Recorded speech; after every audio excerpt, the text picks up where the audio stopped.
Doctor en Economía, Juan Ramón Rayo, ¿qué tal? Buenas tardes. ¿Qué tal? Buenas tardes. ¿Se suma la agencia Moody's a esa posición de la COE, también de algunas empresas del IBEX, qué te parece?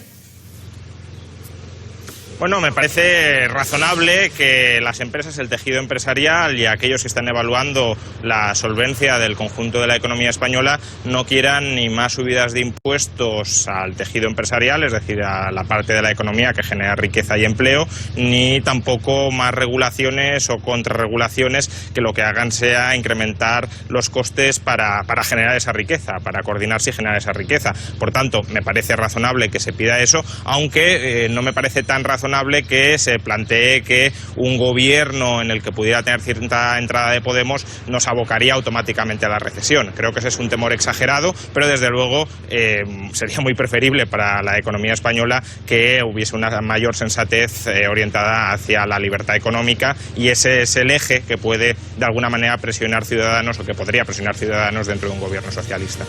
Juan Ramón Rayo, tenemos al doctor en Economía esperándonos, y también te quiero preguntar, Juan Ramón, por Venezuela. ¿Los intereses de los empresarios españoles están en peligro después de que Leopoldo López esté en la embajada que España tiene en Caracas? ¿En riesgo los intereses económicos de los empresarios españoles? Bueno, a este respecto habría que decir dos cosas. Primero, que cada vez los empresarios españoles tienen menos intereses en Venezuela, porque el proceso de empobrecimiento del país ha sido absolutamente brutal, ha sido devastador. Estamos ante la mayor caída económica de la historia en tiempo de paz. La economía venezolana se ha empobrecido más en los últimos años que España durante la guerra civil, y por tanto, intereses pocos. Las exportaciones de España a Venezuela son ya prácticamente testimoniales y están muy relacionadas con trapicheos gubernamentales.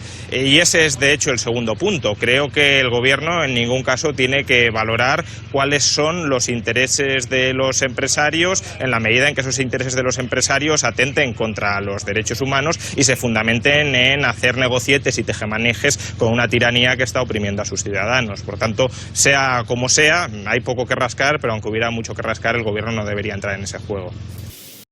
Juan Ramón, ¿podemos creernos este plan, este programa de estabilidad enviado a Bruselas? Bueno, el plan de estabilidad tiene dos partes, ¿no? El cuadro macroeconómico, que en cierto modo son las previsiones sobre hacia dónde irá la economía, que en cierto modo, no en su totalidad, pero en cierto modo es independiente de la acción del gobierno. Evidentemente, si el gobierno se pone a hacer barbaridades absolutas, pues puede torcer la marcha de la economía, pero las inercias económicas en gran medida, afortunadamente, tienen cierta independencia de lo que hace el gobierno. Entonces, ese cuadro macroeconómico es lo que la AIREF ha dicho recientemente que es verosímil, que es más o menos prudente y que por tanto no se han inflado las cifras de cuánto vamos a crecer, de cuánta inflación va a haber, etcétera. Pero tiene una segunda parte, y es con ese crecimiento económico, ¿qué hacemos para cuadrar las cuentas? Y el gobierno básicamente lo que ha dicho implícita y explícitamente es que va a subir los impuestos. Explícitamente ya lo habéis constatado. El gobierno socialista quiere recuperar todos aquellos impuestos que no consiguió afortunadamente implantar en el anteproyecto de presupuestos para el año 2019. Básicamente eliminar una gran cantidad de deducciones y bonificaciones a las empresas sin bajarles el tipo impositivo, es decir, subir el impuesto de sociedades y por tanto repeler la inversión empresarial,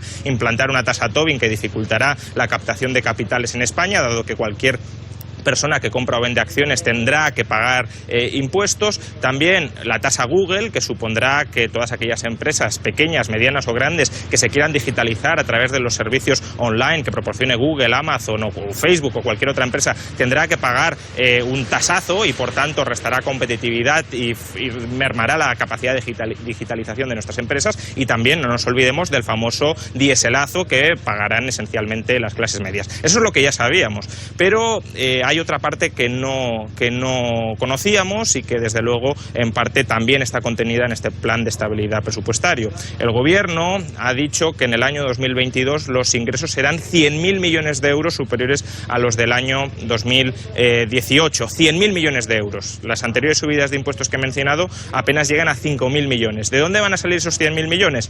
Parte del crecimiento económico. Estamos de acuerdo. Pero hay un agujero de cerca de 20.000 millones que no explica de dónde va a salir. Y ese agujero de 20.000 millones, muy previsiblemente, va a salir de nuevas subidas de impuestos a las clases medias que todavía no han sido anunciadas o explicitadas en este plan presupuestario. Juan Ramón, en Europa parece que han respirado tranquilos con la victoria del Partido Socialista. En este sentido se han expresado la Comisión y también varios responsables europeos. Además, con el dato del PIB de esta semana, podríamos decir que la recesión, que ese fantasma de la recesión con el que algunos asustaban, se está alejando o parece poco probable.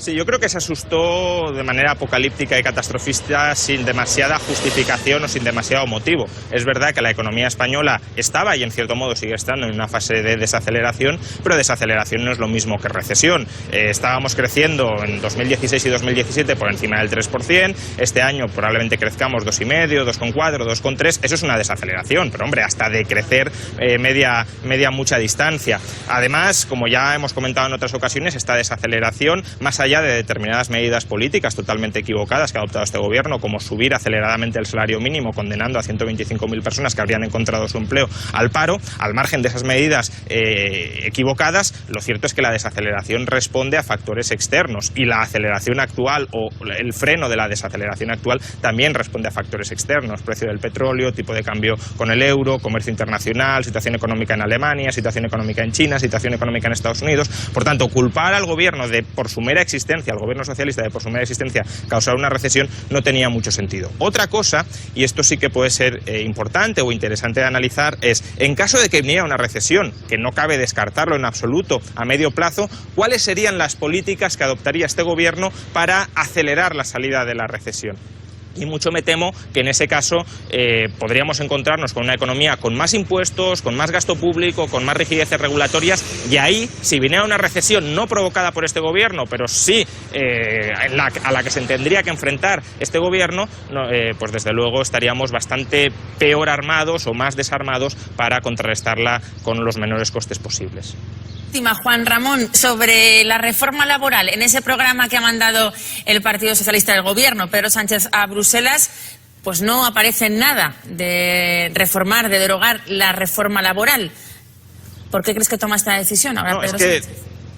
De hecho, la referencia que aparece con respecto a la reforma laboral es una referencia positiva. Lo que dice el gobierno socialista sobre la reforma laboral del PP es que ha reducido la tasa de paro estructural de la economía española. Es decir, que ha sido positiva para que haya menor cantidad de parados en la economía. Y he de añadir yo, esto no lo menciona el gobierno, pero también lo sabemos, ha reducido en términos relativos la temporalidad. La temporalidad sigue siendo absolutamente escandalosa, pero es bastante menor de la que habríamos tenido sin reforma laboral o de la que tuvimos en otros periodos de nuestra historia reciente. Por tanto, ¿por qué el gobierno no lo menciona? Primero, porque desde Bruselas no ven bien que se derogue la reforma laboral, y segundo, porque creo que el gobierno al final se ha terminado convenciendo de que la reforma laboral es o ha sido un cambio institucional muy favorable, muy positivo para la economía española, y que por tanto sería tremendamente irresponsable derogarla. Otra cosa es que vaya a aprobar, como dice el gobierno, un nuevo estatuto de los trabajadores donde nos querrán vender que la reforma laboral se deroga, pero espero, confío, desde luego, sobre todo si Podemos no mete mucha baza en ese nuevo estatuto de los trabajadores, que serán cambios meramente cosméticos y no se entrará en el fondo, en los pilares profundos de la reforma, porque si se hiciera sería muy negativo para el presente y para el futuro de la economía española. Muchas gracias. Muchas gracias. Gracias.